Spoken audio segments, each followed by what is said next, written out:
Good evening. You are listening to the Fumblerooski podcast by Power 88 and Fans Only Sports Network. I'm Adam Wright and CJ Medieros. So we have reached the end of our division previews. As just this past Tuesday, we finished our player rankings. As the summer starts to wind down, next week we're going to get into some fantasy football stuff. We're going to rank the top 5 at each position. So we are going into the NFC West. So that is going to be our last division. And what better a week to do it than on the same day where we get some crazy news on Kyler Murray. And joining us to help with all of this is special guest George Hathaway. George, welcome to the show. Thank you for joining us. Why don't you introduce yourself to the people?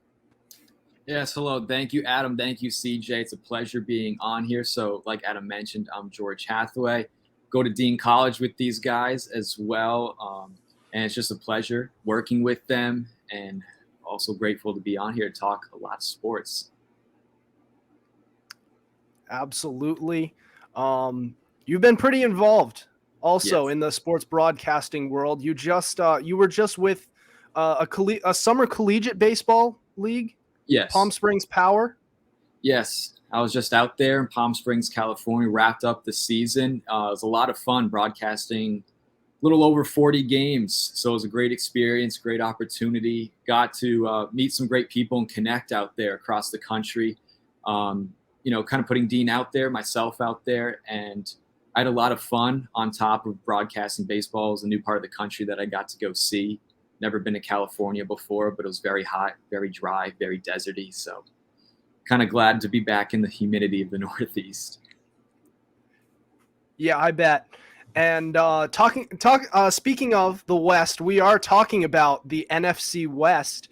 And like I said, the exact day where we are reviewing the NFC West, some breaking news comes out of the NFC West, which is Kyler Murray, who signed a 5-year, $230 million extension after a long standout between him and his team, the Arizona Cardinals. $160 million guaranteed. So I did want to get you guys' thoughts on that. We'll start with you, George. What are your overall thoughts on this deal upon it happening? I like Kyler Murray. He's a really good quarterback. Now, do I think he's worth this amount of money? No, not at all.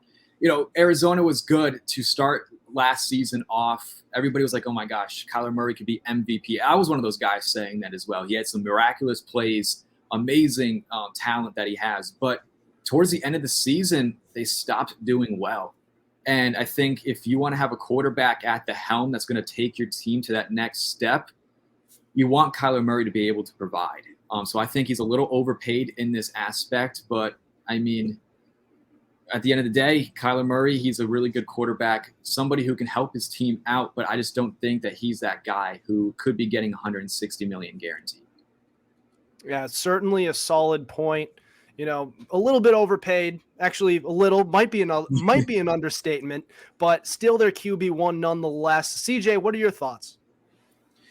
I feel that before Steve Keim, the Cardinals GM, offered Kyler Murray this contract, he must have just gotten off a booze cruise or something, because why would you give Kyler Murray this money? And it's just, it's a long-term investment, and you can literally make it. Personally, I don't think he's top 5. You could quite literally make a case he's not top 10. Not a strong case, but a case nonetheless.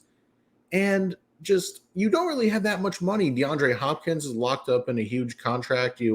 I believe, did they extend Hollywood Brown? Do we know this? I think they did. Yeah, and even if they didn't, you're still gonna have to pay him eventually.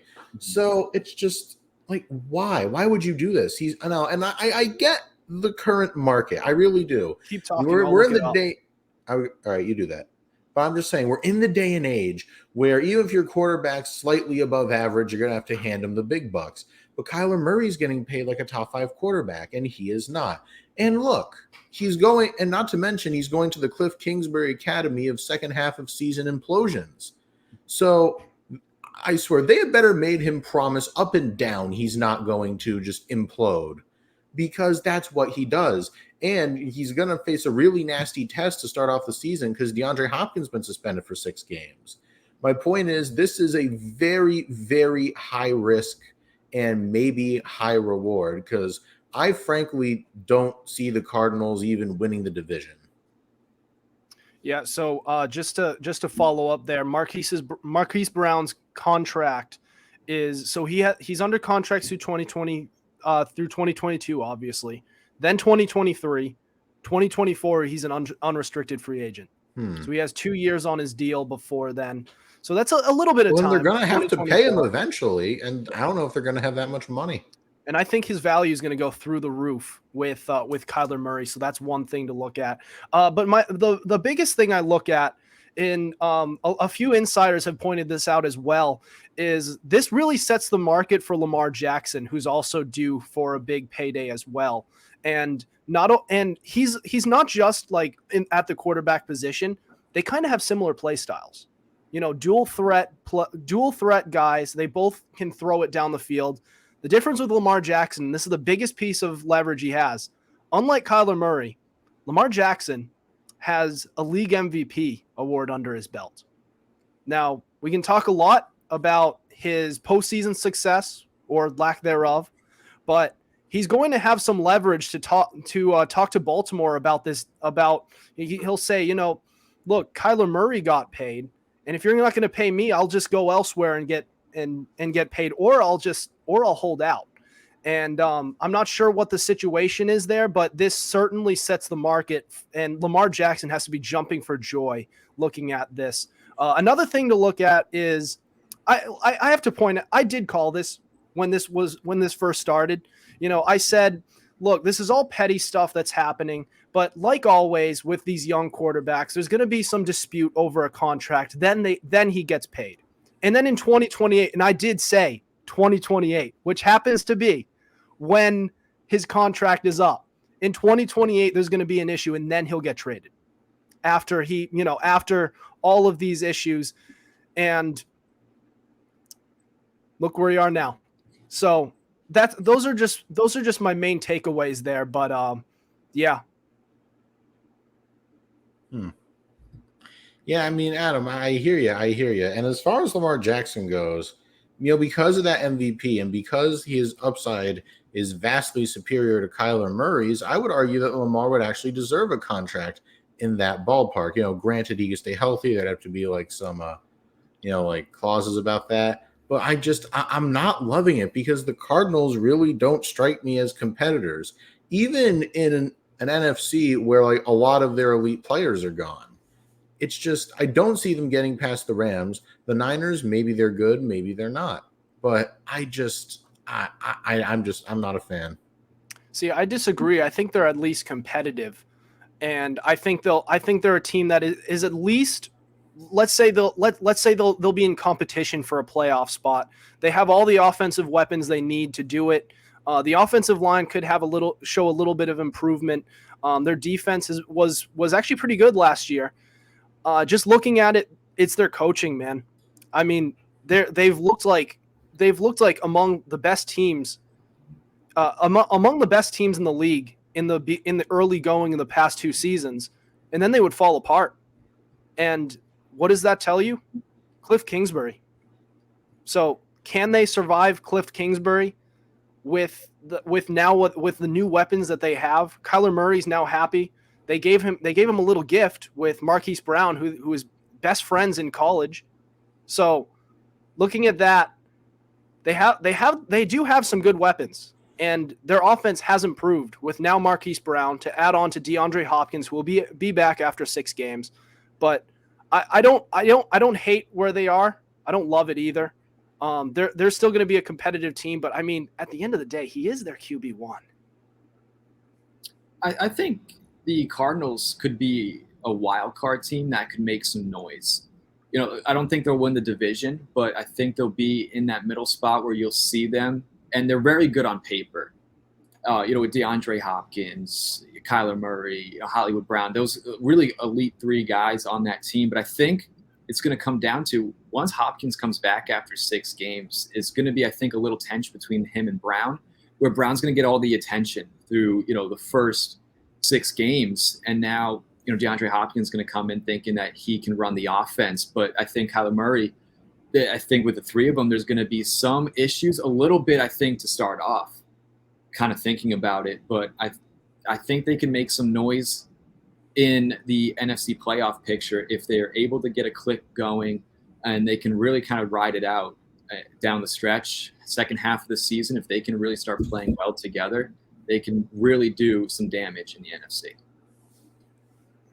Yeah, and it is a team that I see to be competitive. Like I said, excuse me.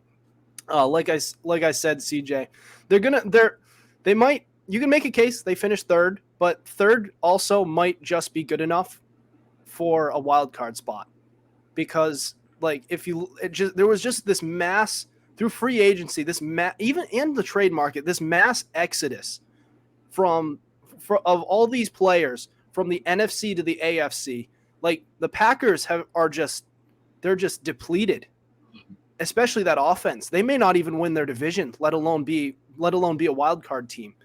And there were plenty other teams around the league, at least around the NFC, that have fallen apart. But I would like to go around and talk about this NFC West and how it shapes up and how the Cardinals now shape up in this division and stack up against all these teams. We'll get to that next. Don't go anywhere. This is the Fumblerooski podcast.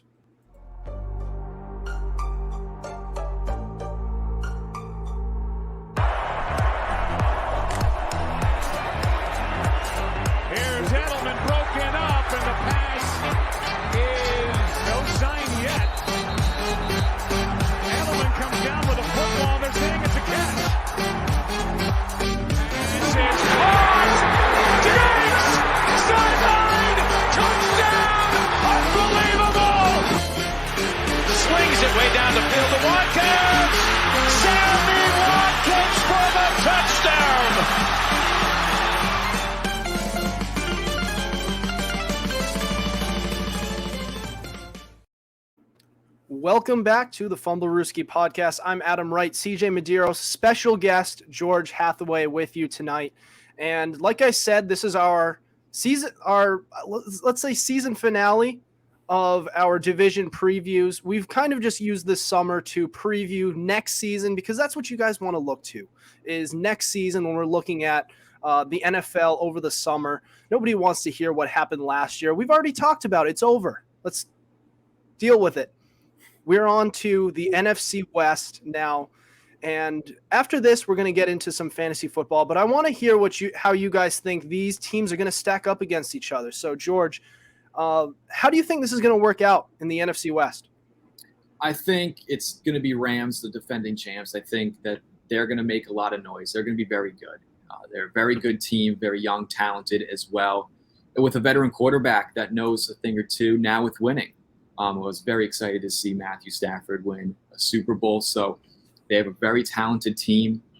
I think they're going to lead the NFC West. Of course, I think maybe a no-brainer. I don't know how you guys think of that as well. But for me, I'm going with the Rams. Yeah. And then you have a team like the 49ers who are having some trouble with Jimmy G at the moment. So I think that, with that market kind of going on right now, is Jimmy G healthy enough? Is he going to be that same level again? A lot of questions. And then, of course, with Deebo Samuel as well, now our team's going to get accustomed to him, how they're going to be defending him more now. So I think those are some questions for the 49ers that you got to talk about. And we were just, talking about, of course, the Arizona Cardinals in the NFC West. I think they're going to be second in that division, with the 49ers third, and then Seahawks going to be last. With losing Russell Wilson, that is going to be, of course, a huge break for that team that they're going to be struggling with. Who's going to be their QB1 to start out this season? We're going to find that out. I think they're going to have a good battle in training camp, I believe. So that's some things to look at. But Seahawks are not that same team that we saw with the Legion of Boom. So that's why I'm going to have them last in my division. Hey, Adam, you're muted. I almost called it at the beginning of this show off camera. I said, this is going to happen. And it does happen every now and then. But yeah, there you go. There's George's. Let's say his standings for the NFC West. So CJ, where do you see this division stacking up? Now, like George, I'm putting the Rams at number 1. It'd be foolish not to, because they're back, they're healthier, and they even got stronger, adding guys like Allen Robinson and Bobby Wagner in free agency. I mean, the O-line is going to be roughly the same. Running game's going to be a lot better. Cooper Kupp and Allen Robinson are going to be scary on offense, along with their tight end Tyler Higbee, who they got back. And you have an elite player on all 3 levels of the defense in Aaron Donald, Bobby Wagner, and Jalen Ramsey. Now, you could argue they could be number 2 up next, the Niners. I don't know what to do with them. I really don't. The team around the quarterback is solid, but the quarterback, I don't know. It's a big question mark. Yeah, and see, here's the thing. Can we all pump the brakes on the Trey Lance hype train? I'm seeing him say, "Oh, the sky's the limit." Like, no. Don't hype him up as a potential top 10 quarterback, because I don't know if you've been paying attention, but some of the things we've been hearing out of their mini camps and off seasons, it's not good. I have not heard many good things about him. They're saying he's behind where they want him to be. They're not sure about his game managing ability. They're his throws are erratic. Look, he could prove me wrong, and that'd be all well and good. But right now, saying that he's just going to come out just come out and just destroy everyone, I don't see it. I really don't. And the Cardinals, we've already touched on. Can they survive Kingsbury, like Adam said? That's a good question. And all I'm going to say is I'm leaning toward no, because even Kingsbury was a second half of the season choker in college, and it's an issue only amplified in the NFL. And then in last place, the Seahawks. Oh, the poor, pitiful Seahawks. So now you're down a Russell Wilson, but now you have an exciting quarterback battle between Geno Smith and Drew Lock, where no matter who wins, everyone loses. And, I mean, your offense is fine. You have a decent running back by committee. You have a great receiver. Don't tell Brett that. Yeah. Oh, yeah, I know. Brett, if you're listening, yeah, you know the truth. He knows the truth. I was talking to him in the press box. He legitimately thinks he's going to be a Pro Bowler next year. Oh my goodness. No, well, we love him, but I'm going to have to veto that. But Yes. But I mean, but then I look at the Seahawks. We'll have him on the show to plead his case. I mean, but look at the Seahawks defense. You look around and you just say, where is it? Because it's not there. I'm sorry. Maybe they're gonna surprise me, but I don't see it. I mean, if you're Seattle, I cut off there. Sorry, but if you're good. Oh no, you're already on to next year. You're good. Yeah, you're okay. Still good. All right. But look, it's you are probably one of 7 teams in the NFL that's looking for that Bryce Young kid from Alabama in next year's draft. So if you're Seattle, I'm not a big believer in writing off a year for a team, but this is definitely going to be a throwaway. There's going to be some growing pains, but you've accrued some draft picks. Let's see what you can do with them. Yeah. So one thing also that came out yesterday is the 49ers have finally given Jimmy Garoppolo and his agents permission to seek out a trade, which just shows for the 49ers confidence in Trey Lance. And you guys, so to look at who finishes first in this division, you guys know very well. I'm one who just for the fun of it, or just for argument's sake, I'll try to go the other way as what everybody else says. But this is a tough one. You can't really go against the Rams here. The Rams, that's kind of the consensus. They're not only the favorites to win the division, but possibly to defend their conference title, to go back to the Super Bowl. They basically have a returning team. In the places where they did lose pieces, they replaced them.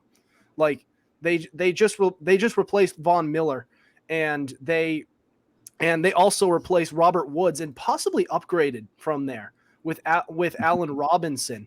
And looking at second and third, that just goes hand in hand. Again, like you said, CJ, I don't know with the 49ers, because Trey Lance is a big wild card. It's just a massive question mark. And because it's a question mark, I'm going to slot him in that whole team at third, just because even if he doesn't pan out, I'll still have him being okay. Looking at the Cardinals, we already touched on it a little bit. I still like that team, and they have talent everywhere there. In fact, they have better talent on the offensive side of the ball. It's not just, DeAndre Hopkins and then everybody else is just okay. AJ Green, showing some flashes of his former self, and Christian Kirk being all right, but he's laughing his way to the bank over there at Jacksonville. And looking at it now, I just think the offense has improved. And will they survive the Cliff Kingsbury the second half collapse?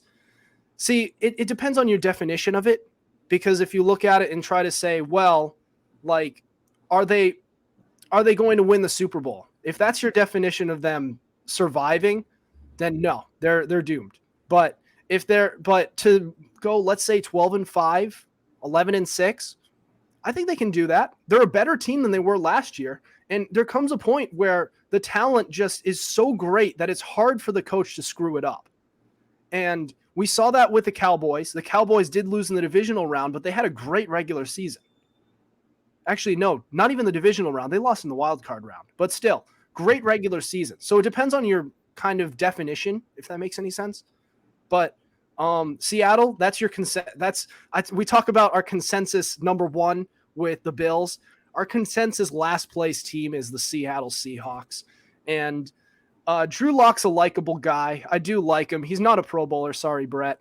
And Geno Smith, I might like a little better. Just because he has the familiarity, and apparently, Pete Carroll likes him as well. And it's Drew Lock who has to beat him out. So it's going to be a fun matchup between the two going at it during training camp. But I mean, as it stands right now, they're still the last place team. So I mean, we all kind of have the same division standings, don't we? Yeah, very similar. Bookends are the same. It's just those 2 and 3 that can be intertwined, which I think is fair. I think it's a very fair argument for the 49ers and Cardinals to have either one of those guys be second or third. Makes a lot of sense. So I think our preview of the NFC West is pretty solid. Yeah. So I mean, and we're looking at we're previewing the NFC West, and Jimmy Garoppolo is currently still in the NFC West. Currently. So he is still a topic of conversation. Where do we think that he could wind up as the quarterback market continues to dry up? I gotta think about that. Maybe that's a loaded just question. Maybe Houston. I guess if they don't like what they see with Davis Mills, maybe, I don't know. There's not really many places to go. There's the Falcons. Yeah. Oh, yeah, right. Atlanta. I forgot about them.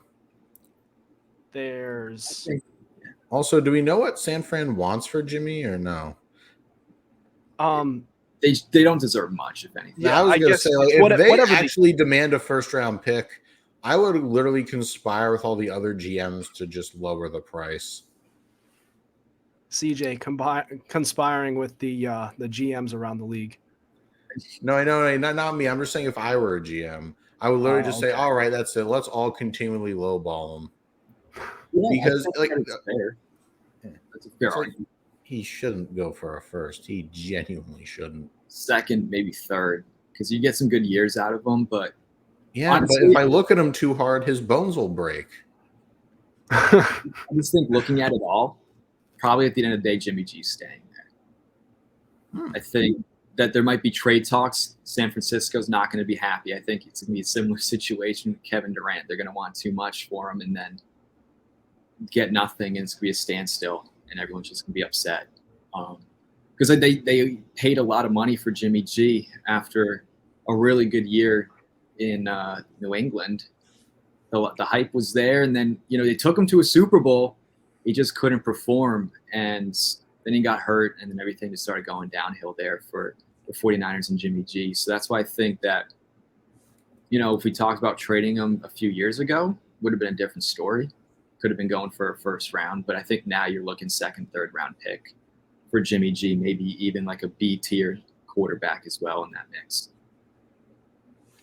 Yeah, one that the two that really jumped out to me were Seattle and Cleveland, but recent reports have suggested that they're not going to be in on Jimmy Garoppolo, and they're looking at other kind of lower tier, like actually career backup quarterbacks to fill in if Deshaun Watson were to miss time, which does suggest to me that Watson might not miss that much time if he does any, because if he was going to be suspended for a year, they would be at Jimmy Garoppolo's doorstep, because that's a quarterback who you can look at and take with the roster that they have, and they could be in contention for a year with what they have, with what they're looking at. I heard reports of Cam Newton. So if it's Cam Newton versus Jacoby Brissett, then that tells me, and I'm getting a little off topic from the NFC West, but looking at it, if you look at what they have, it tells me it could be a 4 to 6, maybe 3 game suspension. So that's something to look at. But anything else on the NFC West before we move on to George's guest segment? Not really, no. Nothing, George? All right.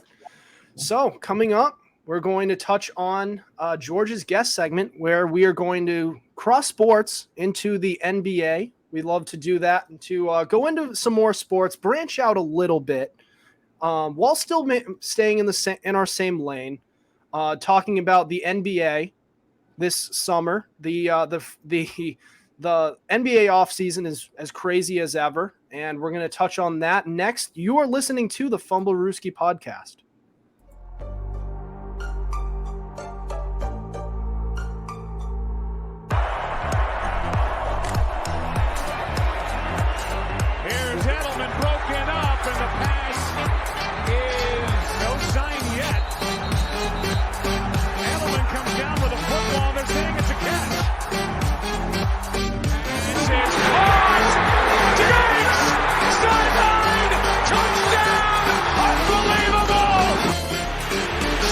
Way down the field to Watkins. Sammy Watkins for the touchdown.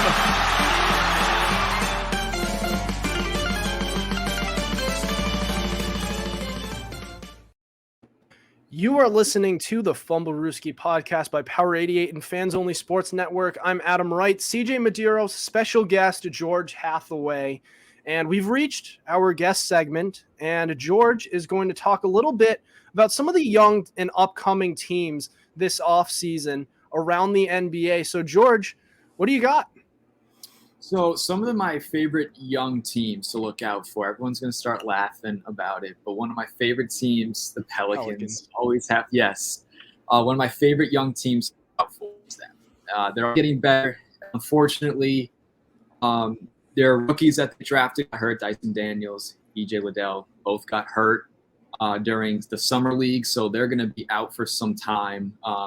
EJ Liddell out for the season because he tore his ACL, but Daniels we could possibly see back on maybe a two-way contract. But as one of my favorite young teams, with the addition, of course, re-signing Zion Williamson to a contract extension, only going to make them better. Adding to a team that took the Suns toe-to-toe in the first round of the NBA playoffs. So that's why I'm really excited about watching them this year. They're going to be a really good young team, going to make some noise in the West.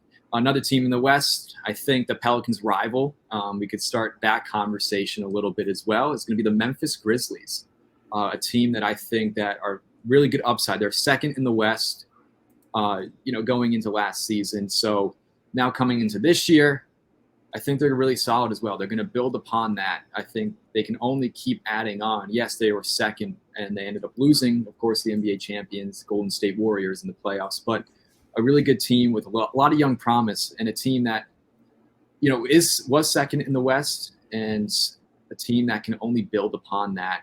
John Morant is great. MVP candidate, of course. It pains me to say that because everybody compares him and Zion back and forth. Who should the Pelicans take in one, John Morant or Zion? But I'm sticking by what the Pels' decision was, picking Zion Williamson. But John Morant just is up there as a really good superstar who could be an MVP candidate at such a young age. So Grizzlies are another really good team. And I think moving into the East, I have two teams that are really very young and talented. Boston Celtics, you might not think of them as a young team because of how much noise they've made in the East. The last 4 or 5 years, they've been really solid all around. And that's why I'm really excited to watch them. And they're only growing. A team that lost in the NBA Finals, Jason Tatum's first time there, this team's first time there with a first-year head coach. Something that you really want to look at is the Celtics as a young team, adding Malcolm Brogdon as well. On top of that, I think that they are a really good young team that will be back in the NBA Finals, if not this year, next year as well. And then the Cleveland Cavaliers. A really, really good young team. And with Colin Sexton, Darius Garland, really, really good team of guys who might go under the radar a little bit. I think those two, and the Cleveland Cavaliers in general, might go under the radar because you kind of connect them a little bit with LeBron James and their success there with him. And then with no LeBron, they kind of fell off a little bit, but they're slowly making that climb right back up to the top. And so Cleveland's very good upside. So the Cavs should be happy with themselves and what they've done. Yeah, I mean, you went really young teams in the league. And I was looking at, so I wanted to kind of look at the NBA and sort of look at this offseason because every time I've looked up at any sort of NBA news, it's some sort of player getting re-signed, which I really love. Because it's always been the past few years, it's ever since LeBron James moved to Miami, and then the Celtics formed that super team. And there's also the Golden State Warriors. They signed Kevin Durant earlier on in this decade, and we're seeing a little bit of sort of a renaissance of homegrown talent who are staying with their teams. So the Phoenix Suns, they agreed to re-sign Devin Booker. Memphis Grizzlies John Morant agreed to terms for a 4-year extension. Denver Nuggets Nikola Jokic re-signed on $264 million supermax. And then there's also Karl Anthony Towns who agreed for an extension. So we're seeing a big flurry of players, the stars of these teams, who are staying. And in this coming through the same course of time where not only the past two winners of the NBA Finals have been all homegrown talent, Giannis Antetokounmpo and the Milwaukee Bucks last year, and this year there was the Golden State Warriors, who are back even after losing Kevin Durant. Just shows that team is a well-oiled machine, and the losers as well. So the Phoenix Suns, homegrown talent, Devin Booker and DeAndre Ayton, although Ayton's now gone. Actually, no, Ayton's back. Ayton's back. Yeah. Because I saw that he signed to that, but he was a restricted free agent. But he still had intentions to leave. So technically, yes. I mean, he wanted to go, but the Suns said, no, you're staying. And then there was also the Boston Celtics, who are a homegrown team. They've been knocking at the door for years, and they finally broke through. They haven't won an NBA final yet, but they're getting there. We'll get there next year, right, CJ? Our Celtics are going to – this next year is the year. I mean, it better be. I mean, to be fair, we actually had a good offseason. So, yeah. Very solid. I think the Celtics finessed the Pacers. Oh, absolutely we did. Probably one of the biggest winners of this offseason would be the Celtics. They made one tiny move, and I think that really – and Brogdon already admitted that he's fine coming off sixth man. And I think that goes to show that he knows that he's coming into a team that already has some great chemistry as it is. And then he's just going to be that missing piece to that puzzle that the Celtics need to put them above and beyond. But Adam, you're absolutely right, though. These teams that we're seeing are teams that are homegrown. They're investing in themselves and reinvesting. So you look at teams like the Phoenix Suns, who are a team whose owner is very cheap. And this is where the nervous part, I think, a lot for Suns fans was, how can they afford to keep Ayton and Booker if they want to give them some big money? Because then you have guys like Cam Johnson or Bridges, who are very good, young, talented players. And you can't keep all four of them on the same team with CP3, because then you're going to be running yourselves up until that luxury tax. But they're reinvesting themselves, and I'm actually very surprised to see the Suns do this because of how they're known to tend to be on the cheaper side of things. But that's what you want to see from a franchise, is reinvesting themselves into the future. The Cavs did it. They slowly did it. People even questioned when Kyrie Irving came, is he going to leave? No, they kept reinvesting themselves into him. LeBron came back, then they won. LeBron left. They had those off years, and now they're reinvesting themselves with Darius Garland and Colin Sexton, and now they're doing well again. So it's those teams you like to see, because the NBA, I think, has a notorious track record of being the league where players jump around a lot, where everybody goes, I didn't win here, I want to go somewhere else, get $200 million, win a championship, leave, go somewhere else, do the same thing, repeat. We are now getting away from that. It's not a super team era, because we still have super teams around the NBA, but we're leaving that era of jumping to and from. And that's, I think, what a lot of fans want to see, because you have a fan base like Milwaukee who's very passionate about their sports. And they've been, they've had the Green Bay Packers, and everything like that in Milwaukee. But somebody like the Bucks, they've been doing really well for themselves, and they are adding guys to go along with Giannis. They're not, trading Giannis away or Giannis demanding a trade. It's more that, okay, let's add Holiday to this team, because he's going to be a piece that can help them push them over the edge. It's just teams like that you really like seeing in the NBA nowadays, who are homegrown. And even look at the Celtics. They absolutely finessed, and they still are finessing to this day, the Brooklyn Nets. They gave away Paul Pierce, KG, who were after their prime, for a bunch of first-round draft picks that turned into guys like Jason Tatum, Jaylen Brown. Marcus Smart was in that mix as well. So they're able to get rid of the past and kind of look towards the future, where it's going to take some of those years. So I think with fans, my message to them is, in your market, in your favorite team, don't think of winning now. Think of years down the road, because the Celtics we were everybody, okay, we lost to LeBron so many years. They continued to do that even when LeBron was in Cleveland for the second time, and Jason Tatum couldn't really get there. Okay, now you're upset with Tatum. Should we get rid of him, get somebody good? No, why don't we stick with him, because now look where he is. We're a step closer to bring home banner number 18 in Boston. So it's just having faith. It's gonna be weird to sound, but trust the process, I guess, right? That's what you're gonna have to do if you're an NBA franchise, getting these young guys. Philly said it first, I guess, right? But it didn't work out for them. I mean, still trusting a process that isn't there. Yeah. I mean, you're Joel Embiid. I mean, even another guy, James Harden, he took a pay cut, surprisingly. I think I was a little shocked to see that. A pay cut so they can get a guy like PJ Tucker onto that team. And I think Harden now, along with the rest of the NBA, is going to that mindset of talking about, okay, let's stop jumping team from team. Why don't I reinvest? And I think it's very similar, I guess, to go along with the theme of your guys' podcast, is Tom Brady. He always took pay cuts in New England. He should have been, the highest paid quarterback in the NFL in his prime in New England. But no, he said, I'm going to take pay cuts. Why don't we add some guys on our team? Because that will help us win. So, James Harden doing that, I think, is one step forward of him maturing and wanting to win a title with one team now.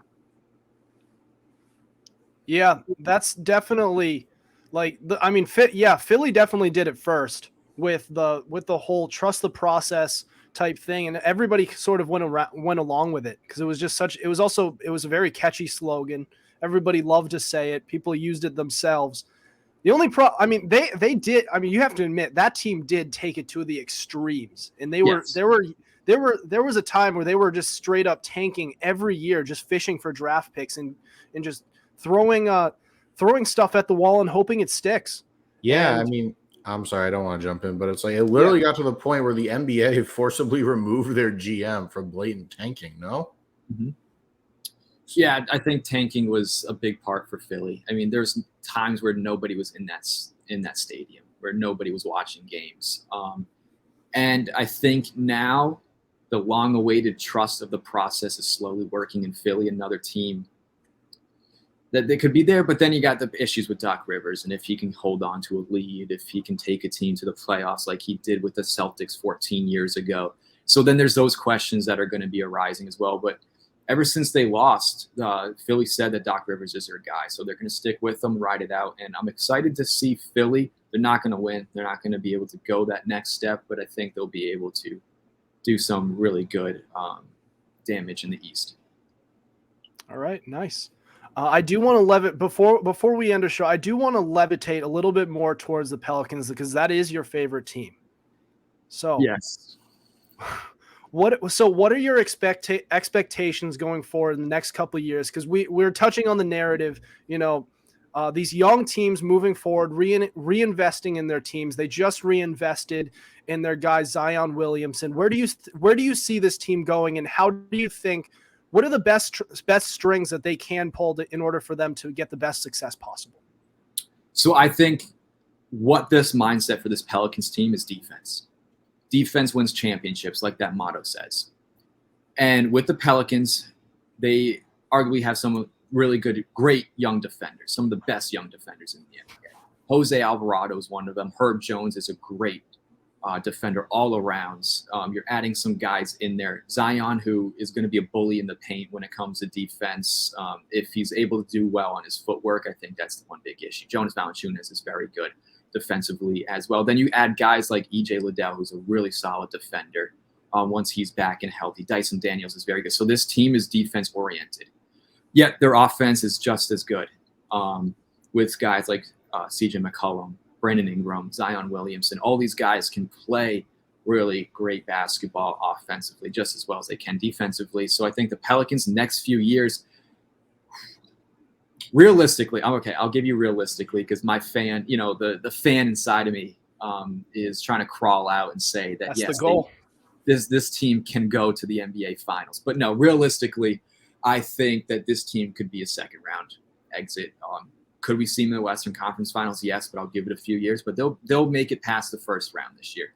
And it goes to show because last year they went through the play-in tournament as a 9 seed. They won it all.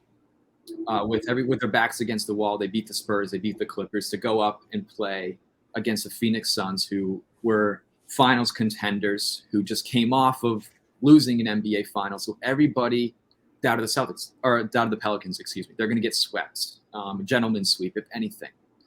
So then game 1 happens, the Pelicans lose in a blowout. Then that's going to happen. But game 2, the Pelicans blow out the Suns.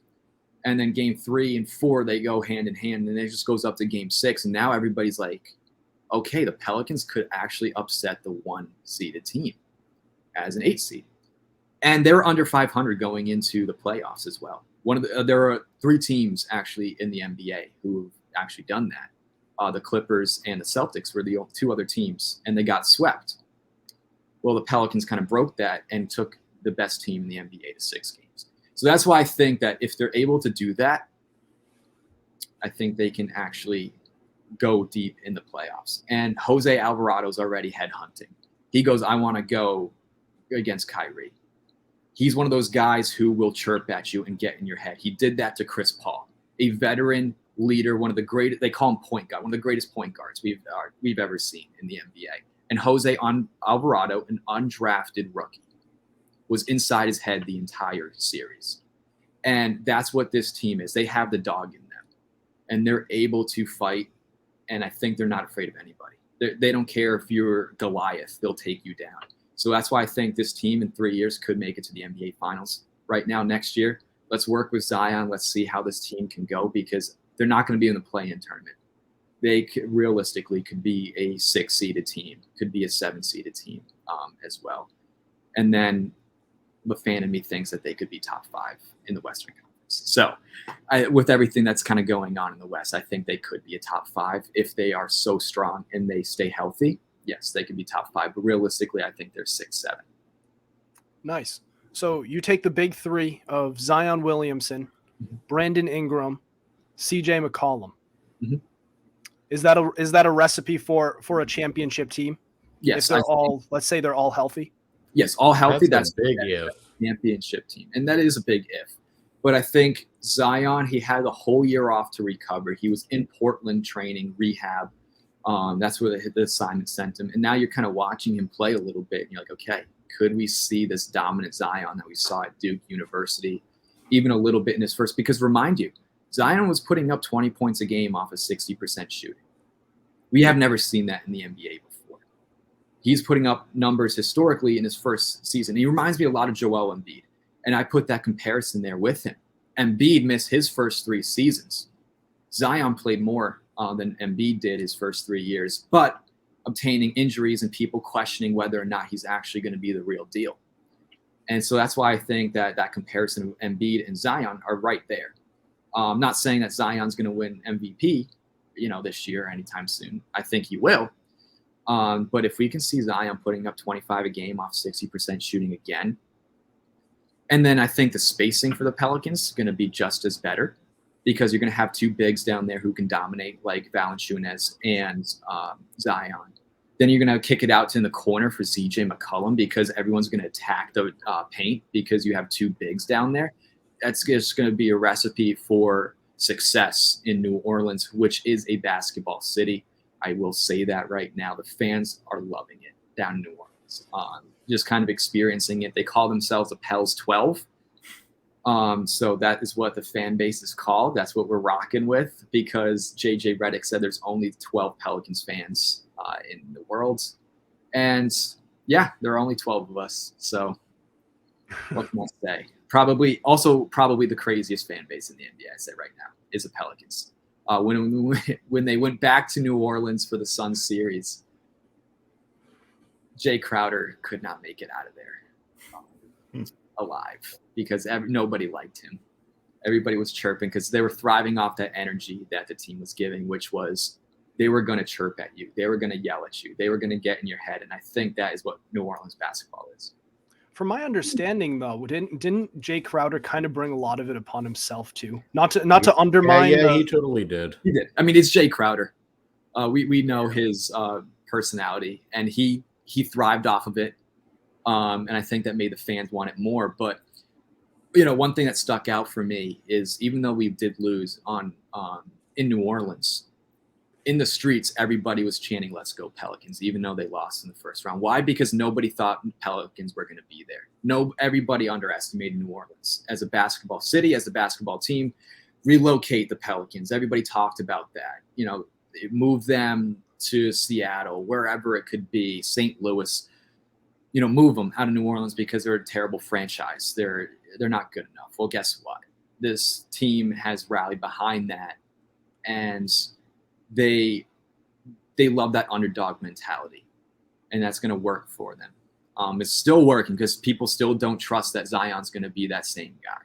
I think he will be. It might take some time. He's not going to go 4 for 4 from beyond the arc again in his debut season, dropping 27. No, that's not going to happen, but it's going to take some time because playing 5-on-5 in a scrimmage is different than playing in an NBA game. So it'll take some time, but the Pelicans, I think, are going to be there, and they're going to be making a lot of noise, and people are going to start hopping on the train, and I'm going to say, I told you so. And I get the last laugh too, I guess, for liking an underdog team. That's always the reason why to stick with your team, though, especially if you're a small market team. If you're not the Boston or New York, one of the Boston or New York teams of the world, and you just stick with your team and your team wins it.